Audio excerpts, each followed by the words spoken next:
estamos muy bien acompañados por nuestra siguiente invitada de hoy. Ella es Virginia Sánchez Rodríguez. Gracias por estar con nosotros, Virginia. Nada, muchas gracias a vosotros, a ti por la invitación. No podíamos dejar de contar con ella porque, aunque ahí donde la ven es muy joven, tiene un currículum muy extenso, investigadora, doctora en musicología por la Universidad de Salamanca, profesora, incesante buscadora de nuevas noticias, de historia, de sacar a la luz a figuras olvidadas de nuestra música. Tenemos muchos temas, muchas cuestiones que charlar con ella, pero en primer lugar, Virginia, me gustaría que comenzásemos por lo que te toca más de cerca, como doctora en musicología, la música. ¿Cómo ha afectado en estos momentos tan duros que hemos vivido y que hemos atravesado? Lo cierto es que la música creo que ha tomado un papel imprescindible en todos estos meses de pandemia que llevamos sufriendo, y creo que nos ha acompañado desde el primer momento. No es algo nuevo, no es algo que nosotros ahora en pleno siglo XXI hayamos descubierto. ¡Oh, qué maravilla, qué sorpresa! La música puede tranquilizarnos en esta época, nos puede animar. No es algo nuevo, es algo que ya los filósofos griegos descubrieron, es lo que se llama la doctrina del ethos, esta teoría filosófica que dice que la música puede modificar comportamientos, nos puede animar, y yo creo que la música desde esa perspectiva ha cobrado un papel imprescindible. Si no hubiera sido por, en general, las disciplinas artísticas, creo que durante este confinamiento todos habríamos estado un poquito más solos y un poquito menos animados.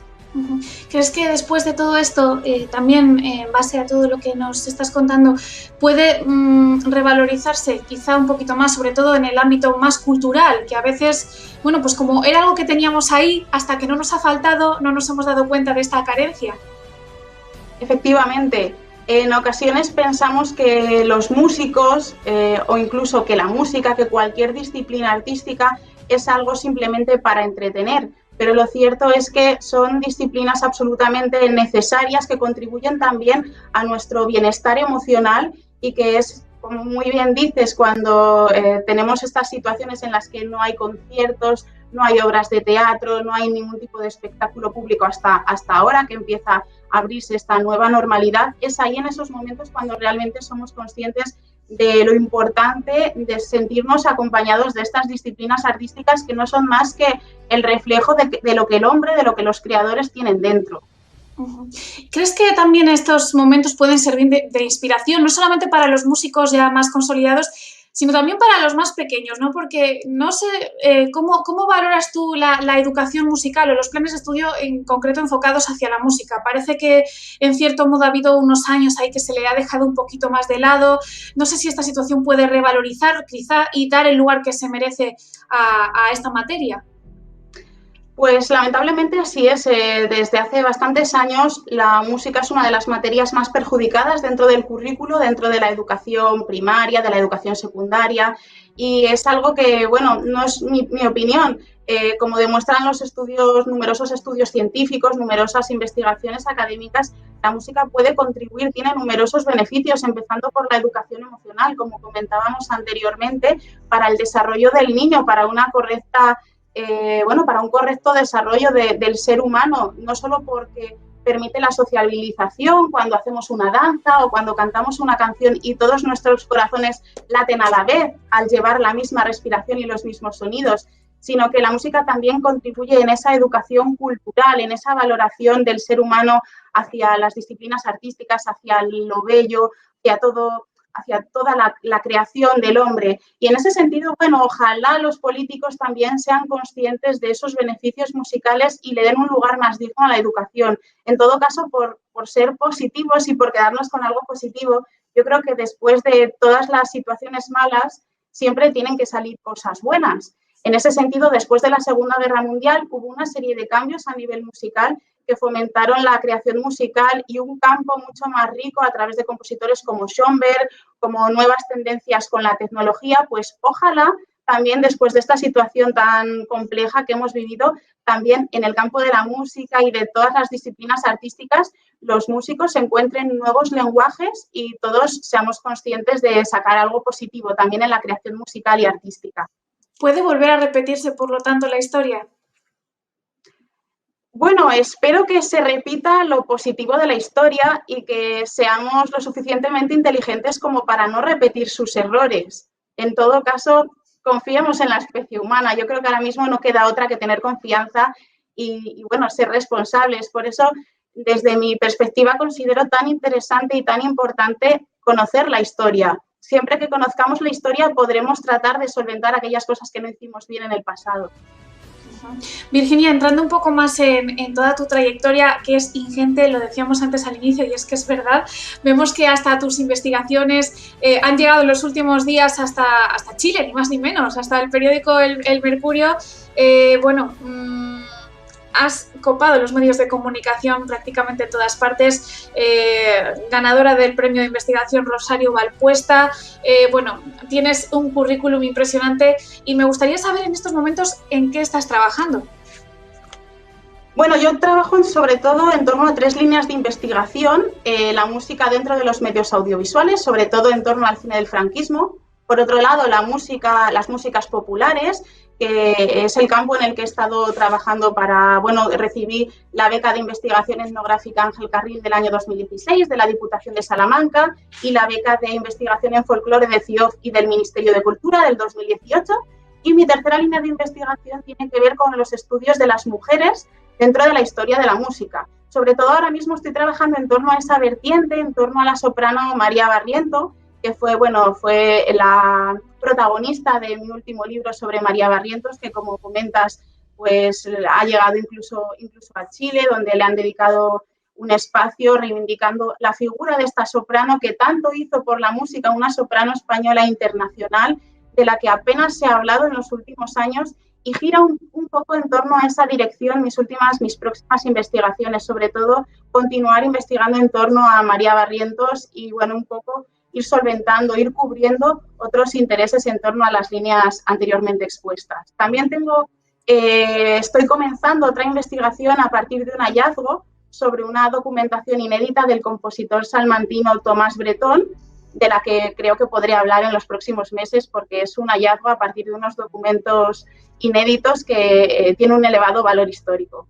Bueno, pues volveremos a charlar en el futuro, eso está hecho, Virginia, pero volviendo a la figura de María Barrientos, me gustaría saber cómo llegaste hasta ella y por qué existe, pues no sé, esa costumbre o ese empecinamiento en silenciar, en cierto modo, a estas mujeres, a mujeres como ella. Pues sí, lo cierto es que a lo largo de toda la historia las mujeres artistas han logrado muy poco espacio dentro de la historiografía y eso no tiene que ver con que no hubiera mujeres o con que no tuvieran una calidad suficiente, porque no es así para nada, las últimas investigaciones lo demuestran.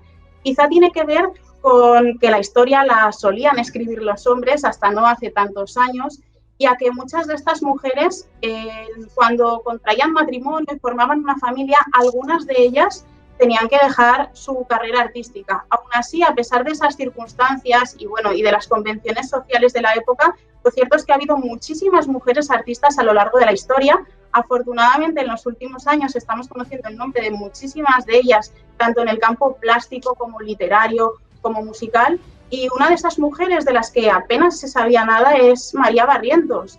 La soprano María Barrientos nació a finales del siglo XIX, en 1884, falleció en el año 1946, que no hace tanto, y lo cierto es que yo mismamente no sabía nada de ella hasta que por casualidad en el año 2015 estaba investigando en la Biblioteca de Cataluña como parte de unas labores de investigación de un proyecto I+D+I del Ministerio. Y por casualidad encontré unas cartas manuscritas de una mujer que firmaba como María Barrientos.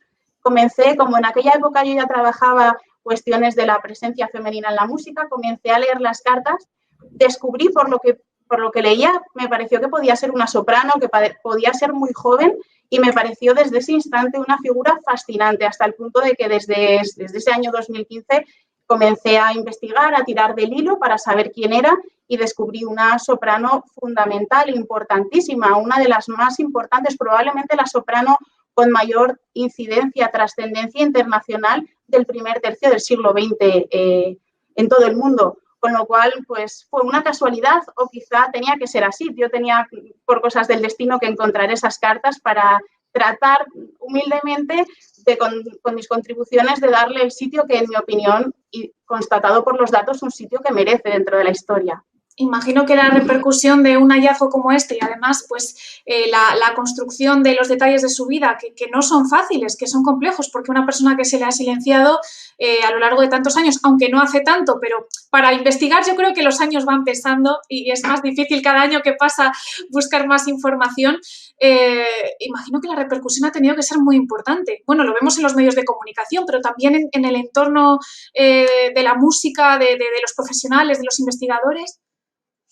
Sí, efectivamente, en el entorno académico cualquier tipo de hallazgo de reivindicación, tanto de una obra musical descubierta como de una figura a la que se le vuelve a dar el lugar que merece, siempre en el ámbito académico es muy positiva. Creo que actualmente en el campo de la musicología podemos estar muy satisfechos porque es un campo en el que se están realizando grandes contribuciones y en el que creo que todos los que formamos parte del ámbito musicológico nos alegramos enormemente de cualquier contribución positiva de cualquier colega, porque creo que todos velamos en un restablecimiento de una historia de la música, en este caso en torno a María Barrientos, de la música española, de la forma más fiel y más justa posible.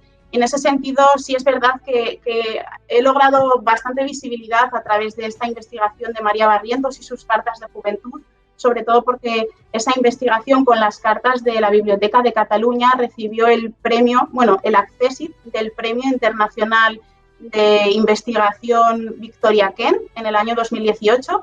A partir de ahí se publicó la monografía, este libro, y es a partir de entonces cuando parece que se le da realmente visibilidad a María Barrientos. En ese sentido, es cierto que un investigador puede estar en casa investigando mucho, en muchos archivos, pero si no realizas las publicaciones pertinentes para dar a conocer a la sociedad, no solamente al ámbito científico, sino a toda la sociedad, todos los hallazgos, no sirve para nada la investigación sin esa notificación, sin esa opción de compartir esos conocimientos. Conforme vas realizando todos los logros en torno a su figura, ¿vas encontrando aún más incógnitas, más enigmas por resolver? Lo cierto es que sí. Creo que María Barrientos es una figura absolutamente fascinante, de esas que cuanto más sabes, cuanto más investigas, más te sorprende. Y si tuviera que decir algo sobre ella, creo que ya se ve en sus primeras cartas, pero con todos los materiales que estoy trabajando después, podemos afirmar sin ninguna duda de que María Barrientos fue una mujer absolutamente avanzada a su época. Fue una mujer que no solamente cantaba maravillosamente bien, era una gran soprano de coloratura, que se subió a los mejores teatros del mundo, sino que, su personalidad, a través de las cartas que hemos localizado, de las fuentes etnográficas, de todas esas entrevistas que dio en periódicos de todo el mundo, hablan de una mujer que tenía muy claro que quería llevar las riendas de su vida desde que era muy joven, y así lo hizo. Hasta el final de sus días siempre fue la dueña de su destino, y así lo demostró tanto en los proyectos en los que se embarcaba. Durante los últimos años de su vida estuvo trabajando también en Buenos Aires como responsable de la Cátedra de Canto del Teatro Colón, pues desde su perspectiva docente hasta todas las interpretaciones que ella realizó tanto en la ópera como fuera de ella, siempre fue ella la que decidió su destino. ¿Crees que esa historia, por lo tanto, además con todos los ingredientes y con todos los alicientes que nos estás proporcionando, crees que puede servir de inspiración para, tantas niñas, por ejemplo, tantas mujeres que se quieren dedicar a la música y que a lo mejor, pues a veces ven sus sueños no truncados, pero sí que hay momentos un poco más de bajón frente a los de felicidad? Por supuesto que sí. Yo creo que afortunadamente estamos en un momento en el que ya las mujeres somos conscientes de toda nuestra valía, de todo lo que podemos hacer, y creo que es importante que las niñas desde pequeñas sean conscientes de todo ello. En ese sentido, todos los modelos que confirman esa capacidad, esa igual capacidad que los hombres de las mujeres, cualquier modelo siempre es necesario para las niñas. En ese caso, en ese punto, lo que en mi opinión sí también sería imprescindible es que en la escuela también se trasladen esos modelos, porque en ocasiones dentro del currículo no aparecen estas grandes mujeres. Por ejemplo, quizá sí se menciona una Rosalía de Castro en el currículo de literatura o de lengua de la educación básica, pero, por ejemplo, normalmente no se habla de Clara Schumann, por ejemplo, que fue quizá la mejor pianista, desde luego, del siglo XIX, pero también fue una gran compositora. Y en cambio, sí que hay muchas mujeres que pueden servir como modelos, y en ese sentido ojalá que la escuela comience a introducirlas en el currículo para que esos modelos, como tú bien dices, puedan animar a las futuras generaciones. Pues sin duda alguna una charla interesantísima que esperamos poder prolongar en futuras entrevistas. Virginia, muchísimas gracias, porque no solamente ya sirven de inspiración, sino también tú nos sirves como inspiración para seguir profundizando e investigando también y descubriendo la música a través de tus trabajos y de tu labor. Muchísimas gracias, Virginia. Gracias a ti.